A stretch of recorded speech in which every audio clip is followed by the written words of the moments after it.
Somehow, the Christian Cullen corner had to get off the canvas after the low blows in Sydney. Back on New Zealand soil, the sights were initially set on a quick fix. Winning the Great Northern Derby would help exercise Sydney to a certain extent. I think one of the biggest races that Cullen ever went was the Great Northern Derby. I think Bob Cameron timed his last half at 53, and he was 4 and 5 wide. Like if you took it back to the rails run, he was probably running something like a 51 or 52 half, which is never heard of in this side of the world, you know. And they went a record in front. I think he was giving Holmes DG something like 12 lengths at the quarter, and got within half a length of him. So you can imagine what he ran those sections. And I think we'd gone 800 yards, and they started to come. So I thought, well, I'll pop out and get handy again. So I come out and end up free back again, so I'm in the same position twice in the race. And it just happened, the horses free wide outside me were just going good enough to hold him in long enough so he couldn't get out and catch those two in front. But it was just the way the race was panned out. It could have been worse. I could have been stayed in my position, one back on the fence, and been sitting free back on the fence and never got a go at all and never got any money. It's just one of those races. Holmes DG in the Great Northern Derby from Sweet Talking Man, another party out wide of Christian Cullen's coming home pretty well, but Holmes DG and Barry Purdon have got the Derby. Holmes DG beat London Pride, third Christian Cullen. They were followed another party. The biggest hurdle between Cullen and absolute greatness was the champion pacer, Heracles. He'd won the Cup, shattered records in races like the Miracle Mile. He was being compared with the great Cardigan Bay.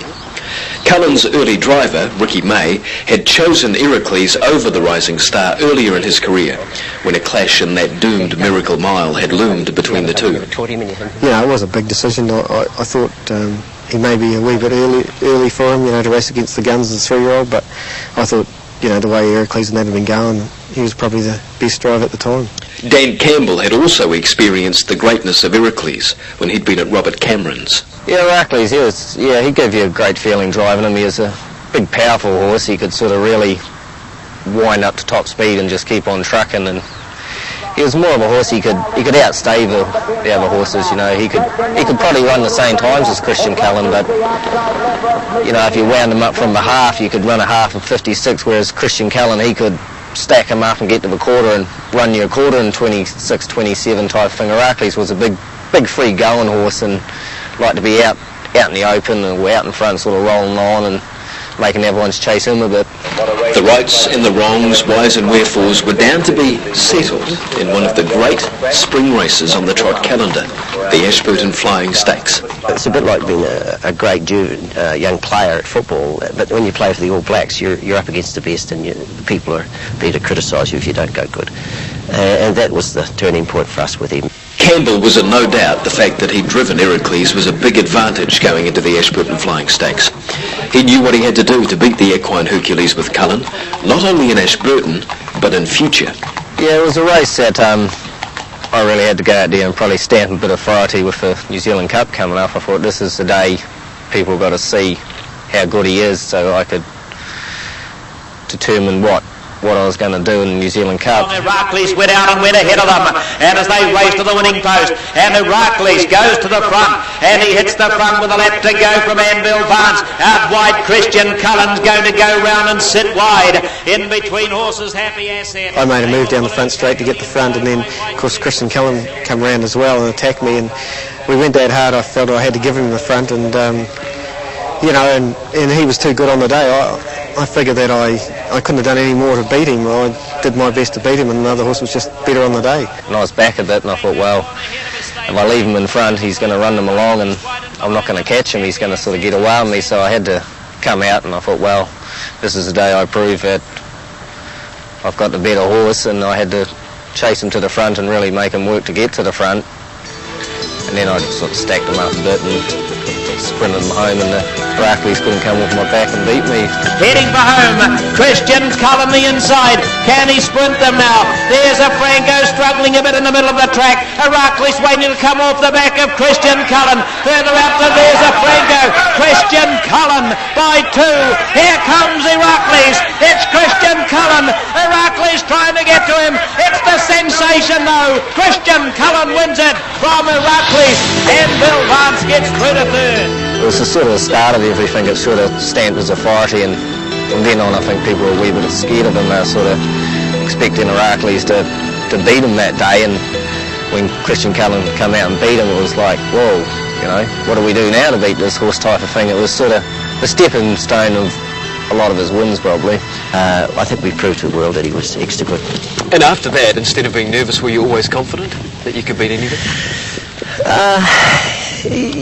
You can never be too confident, but we knew we had an exceptional horse. Probably a horse that I felt like, as I said before, I had a lot of great horses, but he had the X factor that was, I think he was probably capable of beating anything in the world if we had him right. You know? Here are the bird cages. Christian Cullen just comes back at the end of the field. I might just grab Brian O'Meara for a quick comment. Well, the match race eventuated. You were very nervous before the race. What were you thinking turning for home? Well, he'd done such a lot of work. I thought Iraklis had just had such a brilliant trip behind him, and I thought he'd have to be extra to win today, and I think he's probably proved as good as we've ever seen here. So great feeling for you, and looks like you're, well, I won't say it, but you're primed to hopefully win your first New Zealand Cup anyway. You got your biggest chance. Well, I hope I do. I remember I was very sad a few years ago when I trained Bold Charvet and Reba Lord and played Connection. They were first, second, third in New Zealand free for all, and I lost all the horses. And it was sort of hard to take at the time, and so it's good to come back with a good horse and try and win the cup.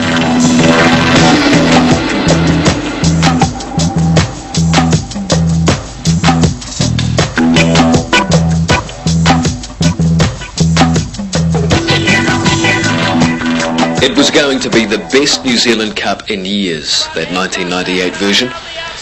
It was a rematch between the two giants of Australasian harness racing. Cullen, the Wonder Horse, had beaten the defending Cup champion Iraklis in the Flying Stakes, sure, but there are different rules on Cup Day. It's like a rugby test match when brilliance is only part of the package required.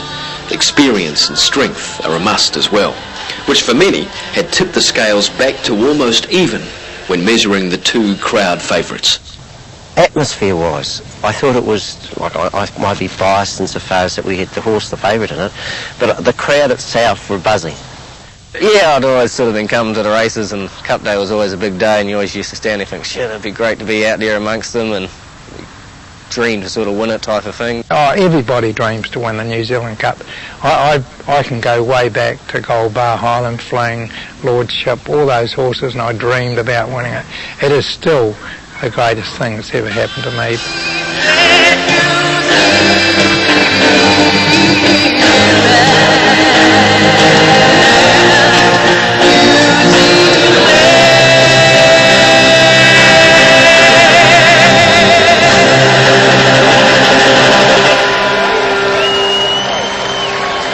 Talk about get the tingles, just ticking over start time for the 98 New Zealand Cup. That was a rousing rendition of the national anthem.